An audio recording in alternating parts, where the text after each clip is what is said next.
In this video, I will show you how to delete chat history from ChatGPT on mobile. So let's get started. First, open ChatGPT app on your mobile device.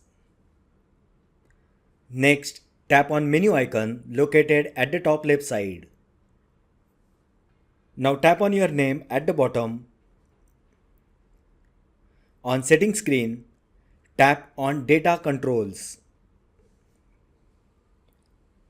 Here under chat history section, you will find an option clear chat history.